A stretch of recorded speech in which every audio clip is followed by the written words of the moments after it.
الرجیم بسم اللہ الرحمن الرحیم۔ ہم پڑھ رہے ہیں جھوٹے آدمی، اور کل ہم نے اس کا صفحہ نمبر 11 یا پہلا صفحہ پڑھا تھا، اور اس کی آخری 2 لائنیں رہ گئی تھیں اور میں نے لیکچر کو ختم کر دیا تھا۔ ہم بات کر رہے تھے کہ 2 قسم کے جھوٹے ہوتے ہیں، ایک تو بالکل بے بنیاد اور بے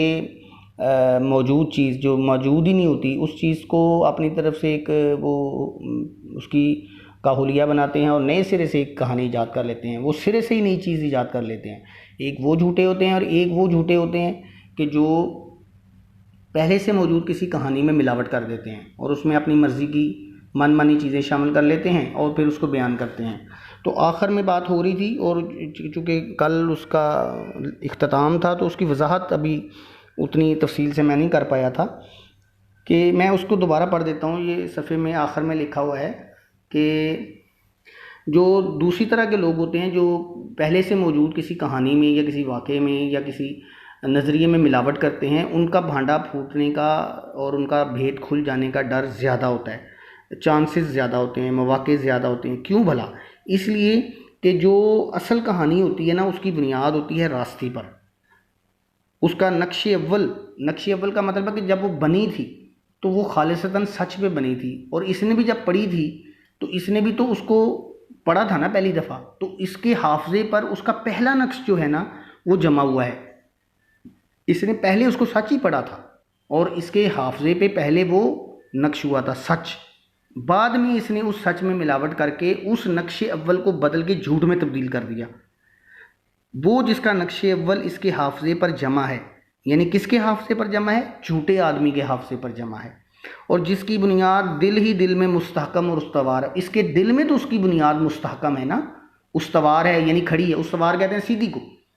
اس کے دل میں جب اس نے پہلی دفعہ وہ کہانی یا واقعہ پڑھا تھا تو وہ نقش ہو گیا تھا۔ یہ بات علیحدہ ہے کہ اس نے بعد میں اس کو جھوٹ اس میں ملاوٹ کی اور لوگوں کو گمراہ کرنے کے لیے یا اپنی ذات کے فائدے کے لیے اس کو جھوٹ کا رنگ دے دیا، لیکن اس کے اصل حافظے میں تو وہ سچی حقیقت ہی پڑی ہوئی ہے۔ اور قاعدہ یہ ہے، آگے وہ بتاتا ہے، قاعدہ یہ ہے کہ سچ کے برابر جھوٹ کی بنیاد مستحکم نہیں ہو سکتی۔ اگلے صفحہ نمبر 12 میں وہ بات مکمل کرتا ہے مصنف کہ سچ کی بنیاد اگر ایک طرف رکھ دیں اور جھوٹ کی بنیاد دوسری طرف رکھتے ہیں تو جھوٹ کے پاؤں نہیں ہوتے، جھوٹ کی بنیاد گہری نہیں ہوتی، مستحکم نہیں ہوتی، مضبوط نہیں ہوتی، پائیدار نہیں ہوتی، اور ہمیشہ گر جاتی ہے، اور جبکہ سچ جو ہے وہ ہمیشہ قائم رہتا ہے۔ تو وہ کہتا ہے مصنف کہ کبھی نہ کبھی ان کا بھانڈا پھوٹ جاتا ہے،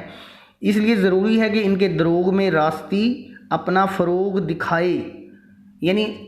قدرت کا تقاضا ہے، فطرت کا تقاضا ہے کہ ان کے دروغ میں، ان کے جھوٹ کے اندر بھی سچائی چھپ چھپ کے باہر ظاہر ہو، سر نکالے، اوپر اپنا جلوہ دکھائے۔ فروغ دکھائے کا مطلب ہے، فروغ کہتے ہیں کسی چیز کا بڑھنا، اور یہاں اس کا مطلب ہے کہ ان کے جھوٹ میں بھی سچ کی جھلک کبھی نہ کبھی دکھائی دے ہی جاتی ہے۔ اور میرا تو اکثر تجربہ ہے کہ لوگ اکثر جھوٹ بولتے بولتے غلطی سے ان کے منہ سے سچ نکل ہی جاتا ہے، اور لوگ اسے پکڑ بھی لیتے ہیں اور اس کو کی نشاندہی بھی کر دیتے ہیں اور کہتے ہیں دیکھا سچ تھا نا تو زبان پہ آ ہی گیا نا۔ تو یہ محاورہ اسی وقت کے لیے بولا گیا ہے۔ اور جس سچ پر جھوٹ کا ملمہ چڑھا آیا ہوا ہے، ملمہ کہتے ہیں کسی چیز کے اوپر خول چڑھا دینا۔ یہ آپ نے کیمسٹری میں پڑھا ہوگا، الیکٹرو پلیٹنگ۔ تو الیکٹرو پلیٹنگ کو اردو میں ملمہ کاری کہتے ہیں۔ اور مزے کی بات یہ ہے، میں ویسے ہی آپ کی اطلاع کے لیے بتاؤں کہ میں نے BSc تک ڈبل میتھ فزکس کے ساتھ پڑھا ہوا ہے۔ تو ہمارے بہت سے جو میرے اس وقت اسٹوڈنٹس ہیں، ان میں بہت سے اسٹوڈنٹ ہمارے جو ہیں وہ انجینئرنگ کے بھی ہیں، تو وہ سمجھتے ہوں گے کہ سر تو صرف آرٹس ہی پڑھا رہے ہیں اور اردو ہی، ان کو سائنس کا ککھ پتہ نہیں ہے۔ تو الحمدللہ ککھ کا بھی پتہ ہے اور لکھ کا بھی پتہ ہے۔ تو الیکٹرو پلیٹ میں نے اردو اور انگریزی دونوں میں سائنس پڑھی ہوئی ہے۔ ہم جس دور میں تھے اس زمانے میں علم کا دور تھا، نمبر کم آتے تھے لیکن علم ہمارے پاس ہوتا تھا، اور الحمدللہ خیر وہ چھوڑیں، کہیں یہ بھی وہ جھوٹ میں نہ آ جائے، اللہ تعالیٰ معاف کرے مجھے، استغفر اللہ العظیم۔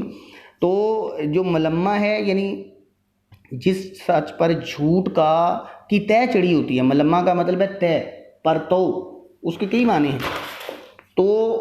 مصنف یہ کہتا ہے کہ وہی راستی جو ان کے دل کے اندر دوڑ رہی ہے، اس جھوٹے آدمی کے دل میں بھی تو وہی سچ دوڑ رہا ہوتا ہے نا، جس کے اوپر اس نے جھوٹ کا ملمہ چاڑھا ہوتا ہے، جھوٹ کا ایک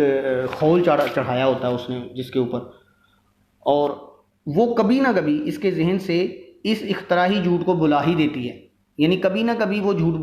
بھول جاتا ہے اس کا دل، اور سچ منہ سے اس کے بے ساختہ نکل جاتا ہے۔ تو یہ جو ہے جو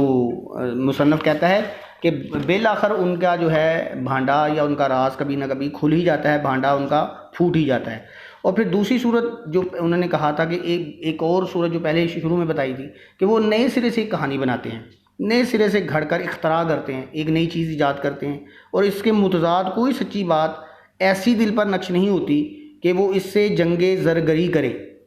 پہلے تو یہ تھا نا پہلی کہانی میں کہ ایک سچی کہانی تھی، اس کے مقابلے میں انہوں نے جھوٹی کہانی بنائی، تو سچی کہانی اور جھوٹی کہانی کا آپس میں نا ان کے دل کے اندر جنگ چل رہی ہوتی تھی۔ وہ زبان سے جھوٹ بول رہے ہوتے تھے لیکن دل اندر سے کہہ رہا ہوتا تھا یہ تم جھوٹ بول رہے ہو، یہ ایسے نہیں ہے، لیکن وہ اپنے دل کی بات کو دبا دیتے اور اپنی ذات کو نمایاں کرنے کے لیے، اپنے آپ کو لوگوں کے سامنے اہم اور برتر بنانے کے لیے وہ جھوٹ پہ جھوٹ بولتے چلے جاتے۔ تو ان کے دل کے اور زبان کے اندر نا ایک جنگ چل رہی ہوتی تھی، اسے زرگری کہتے ہیں، دکھاوے کی جنگ، خواہ مخواہ کی جنگ۔ لیکن یہاں ایسی کوئی بات نہیں ہے، یہاں تو انہوں نے کوئی سچی کہانی دیکھی ہی نہیں نا، تو متضاد کا مطلب ہے اس کے الٹ، تو سچی کہانی الٹ، جھوٹ کے مقابلے میں تو کوئی سچی کہانی موجود ہی نہیں ہے، ان کے دل پہ نقش ہی نہیں ہوتی۔ دوسرے کیس میں وہاں انہوں نے پہلے کیس بتایا تھا نا، یہاں وہ دوسرے نمبر پہ لے آئے ہیں اس بات کو، اور کہہ رہے ہیں کہ ان کے دل پر چونکہ سچی بات کوئی نقش ہی نہیں ہے، لہٰذا اس کے دل اور زبان میں کوئی جنگ اس طرح کی دکھاوے کی جاری نہیں ہوتی۔ پہلی صورت میں تو سچ کو جھوٹ کا لباس پہنایا تھا، اس کا لباس اتار کر اصل حقیقت کا دیکھ لینا آسان تھا، مگر دوسری صورت میں جھوٹ کا پتلا بنایا ہے، یعنی سراسر جھوٹ بنایا ہے۔ یہاں جھوٹ کے پکڑے جانے کا خوف کم ہے، مگر اس کے ساتھ یہ اندیشہ بھی ضرور ہے کہ اگر حافظے میں اس پتلے کا مطلب بت بھی ہے، پتلے کا مطلب خاکہ بھی ہے، پتلے کا مطلب تصویر بھی ہے، پتلے کا مطلب نقش بھی ہے، یا کہانی ہے، کہانی کا خاکہ ہوتا ہے نا ایک، کہ اگر حافظے میں اس پتلے کے بنانے کی ترکیب، یعنی اس کے نقش و نگار، واقعات کی ترتیب خوب جانشین نہ ہوئے، اگر ان کو صحیح بیان نہ کیا اور اچھی طرح رٹا نہ لگایا اور پوری یکسوئی کے ساتھ اس کی ترتیب یاد نہ رہی، سال آگے پیچھے نہ ہو گئے، لوگوں کے نام نہ بدل گئے، جگہوں کے نام نہ بدل گئے، واقعات کی ترتیب نہ خراب ہو گئی، تو وہ ذہن سے نکل جائے گی اور پھر کلی کھل جائے گی۔ کلی کھل جائے گا کا مطلب ہے بھید کھل جائے گا، یہ بھی ایک محاورہ ہے، ٹھیک ہے نا۔ یعنی یہ تو شاعر مصنف یہ کہتا ہے کہ پہلی صورت میں یہ ہے کہ جو جھوٹا آدمی ہے اس کے دل اور دماغ پر چونکہ نقش ہوتا ہے سچ، اور اس کی زبان اور دل کے اندر ایک دکھاوے کی جنگ، جنگ زرگری، زر اس کو کہتے ہیں سونے کو، دولت کو، تو یہاں اس کا مطلب ہے دکھاوے کی جنگ، مصنوعی جنگ۔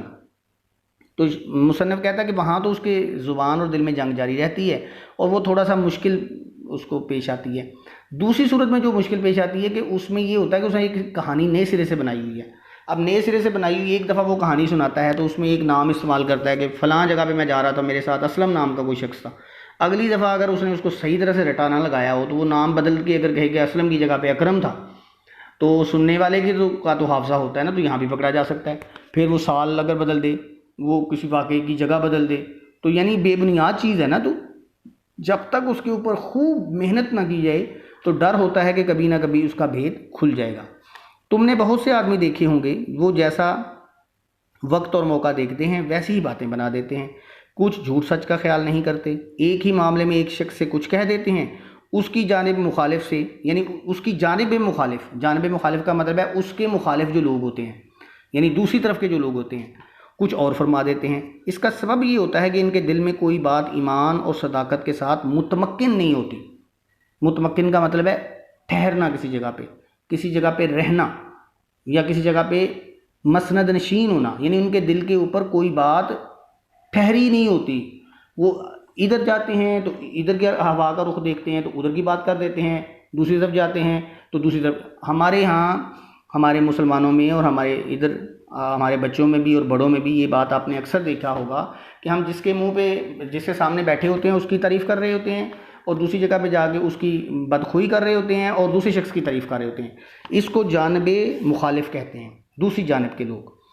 اور یہ ہمارا ایک معاشرتی المیہ ہے کہ ہم لوگوں کا اخلاق اس قدر گر چکا ہے کہ ہم دو منہ اور کئی چہروں والے لوگ ہو چکے ہیں، یعنی ہم جہاں جاتے ہیں ہمارے اوپر ایک چہرے پر کئی چہرے سجا لیتے ہیں لوگ، ہم اسی طرح کا چہرہ بنا لیتے ہیں، ماحول کے مطابق ڈھل جاتے ہیں، اور خواتین کے محفل میں خواتین کی باتیں، مردوں کی محفل میں مردوں جیسی باتیں، جو سننا چاہتا ہے اس کو وہی سنا دیتے ہیں۔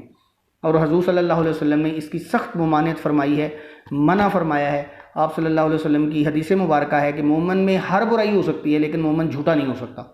ایک صحابی حضور صلی اللہ علیہ وسلم کے پاس آیا، اس نے کہا یا رسول اللہ مجھ میں 4 برائیاں ہیں، اور انہوں نے ذکر کیا، پھر اس میں کہا ایک برائی میں جھوٹ بولتا ہوں، برے کام کرتا ہوں، چوری کرتا ہوں اور شراب نوشی کرتا ہوں۔ آپ نے فرمایا تو جھوٹ بولنا چھوڑ دے۔ جب جھوٹ بولنا چھوڑا تو وہ جب اس نے ایک برائی کی تو اس کے ذہن میں خیال آیا کہ میں نے وعدہ کیا ہوا کہ اب میں نے جھوٹ نہیں بولنا، تو میں رسول اللہ صلی اللہ علیہ وسلم نے پوچھ لیا مجھ سے، میں کیسے اقرار کروں گا؟ لہٰذا اس نے جھوٹ نہ بولنے کی وجہ سے وہ برائی کرنا چھوڑ دی۔ شراب پینے لگا تو جھوٹ نے چھڑا دیا، برائی کرنے لگا تو جھوٹ نے چھڑا دیا، اور کوئی اور جو برائی تھی وہ کرنے لگا تو وہ جھوٹ نے چھڑا دیا۔ تو جھوٹ اتنی بڑی لعنت ہے، اور مسلمان کے لیے جھوٹ بولنا سختی سے منع ہے۔ اور اللہ تعالیٰ نے کہا لعنت اللہ علی الکاذبین، جھوٹ بولنے والے پر اللہ کی لعنت۔ تو اس کا آگے پھر میں اس کو کنٹینیو کرتا ہوں۔ اس کا سبب یہ ہوتا ہے کہ ان کے دل میں کوئی بات ایمان اور صداقت کے ساتھ متمکن نہیں ہوتی۔ ان کے دل میں نہ ایمان ہوتا ہے نہ سچائی ہوتی ہے۔ تو یہ دونوں چیزیں، ایمان اور صداقت جس میں دل ہو، اسی دل کے اندر اچھی بات ٹھہر پاتی ہے۔ متمکن کا مطلب ہے ٹھہر پانا۔ فقط یہ خیال ہوتا ہے کہ ہم لوگوں کی مرضی کے موافق کا مطلب ہے مطابق، ان کی مرضی کے مطابق باتیں کر کے ان کا دل خوش کر دیں۔ ایسی باتوں کے کرنے سے وہ اپنا نام صلح کل رکھتے ہیں۔ یہ آخر میں سوال بھی آئے گا صلح کل سے کیا مراد ہے؟ صلح کل وہ شخص ہوتا ہے جو ہر بندے کو راضی رکھتا ہے، اور اس لیے راضی رکھتا ہے کہ لوگ اس سے راضی رہیں۔ جب لوگ اس سے راضی رہیں گے تو ساری دنیا اس کو اچھا کہے گی، جب ساری دنیا اس کو اچھا کہے گی تو وہ لوگوں میں مشہور ہو جائے گا اور اس کا نفس اس سے بڑا خوش ہو جائے گا۔ تو وہ اپنی نفسانی خواہش کو تکمیل کے لیے لوگوں میں جھوٹ بیان کرتا ہے اور غلط باتیں کرتا ہے، اور اپنا نام پھر وہ صلح کل اس کو کہتے ہیں یار یہ تو بڑا سلح مند آدمی ہے، یہ تو بڑا دھیما آدمی ہے، اس نے کبھی سخت بات نہیں کی، یہ ہر بندے کے ساتھ اس کے تعلقات بڑے اچھے ہوتے ہیں۔ جس کے تعلقات ہر بندے کے ساتھ صحیح ہوتے ہیں وہ خالص نہیں ہوتے۔ اس موضوع کے اوپر کبھی مجھ سے پوچھیے گا یاد کروا کے، تو میں آپ کو مزید وضاحت اور مثالوں کے ساتھ سمجھاؤں گا۔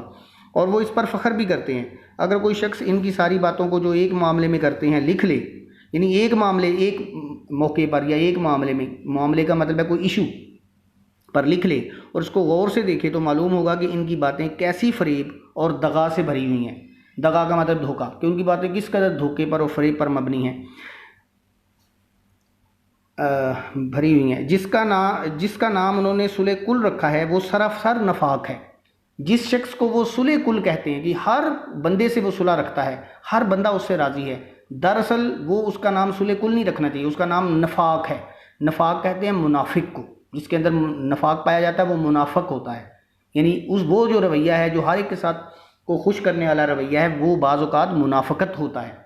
کیونکہ ایک ہی وقت میں 2-3 لوگ تو صحیح نہیں نہ ہو سکتے۔ اگر 2 لوگوں میں جھگڑا ہو جائے تو ایک تو غلط ہوگا اس کے اندر، تو وہ دونوں کو صحیح کہہ رہا ہے، یعنی دونوں کے اندر سچا بن رہا ہے، تاکہ لوگ اس کو سچا کہیں اور اسے کہیں نہیں جی یہ کبھی کسی سے نہیں جھگڑتا۔ خیر، جبکہ ایک آدمی کسی ایک ہی معاملے میں مختلف اوقات میں مختلف پیراؤں میں اظہار کرتا ہے، پیرائے کا مطلب یہاں آئے گا طریقہ، مختلف طریقوں سے اظہار کرتا ہے اور اصل حقیقت اس کے دل میں کچھ نہیں ہوتی، تو یہ ان سب کا یاد رکھنا حافظے کی قدرت سے باہر ہو جاتا ہے۔ یعنی ایک ہی شخص جو ہے وہ مختلف طریقے سے ایک ہی معاملے میں جب چیزوں کو بیان کرتا ہے تو بعض اوقات ان سب طریقوں کو یاد رکھنا حافظے میں نہیں رہتا، اس کی یادداشت میں نہیں رہتا، اس لیے وہ اپنی کہی ہوئی باتوں کو بھول جاتا ہے۔ اور جب وہ ایک ہی بات کو کئی طریقوں سے کرتا ہے، ہر جگہ پہ کرتا ہے اور بار بار کرتا ہے، تو بہت سے لوگ جب اس کو یہ بات بار بار کرتے ہوئے دیکھتے ہیں اور خود اسے یاد نہیں رہتا کہ میں کئی جگہوں پہ اس طرح کی باتیں کر چکا ہوں، کئی لوگوں کے سامنے ان کی تعریفیں کر چکا ہوں اور ان کی برائیاں کر چکا ہوں، لیکن لوگوں کو یاد رہ جاتا ہے، تو پھر اس کی حقیقت کھل جاتی ہے۔ اس معنی کو کہا کرتے ہیں درو گور حافظہ نباشت۔ پھر وہ پہلے والے ضرب المثل پہ آ جاتے ہیں کہ وہ جو میں نے پہلے شروع میں فارسی کی ضرب المثل بتائی تھی کہ دروغوں کا حافظہ نہیں ہوتا، اس کا مطلب یہ ہے کہ وہ جھوٹ بولتے ہوئے اس بات کو بھول جاتا ہے بعض اوقات کہ یہ جھوٹ وہ کئی لوگوں کے سامنے کئی طریقوں سے بول چکا ہے، اور وہ بھول چکا ہے لیکن لوگ یاد رکھ لیتے ہیں، اس لیے وہ پکڑا جاتا ہے۔ اس کا اگلا حصہ جو ہے ہم آخری اس کا سبق کے جو حصے میں پڑھیں گے انشاءاللہ کل اس کو۔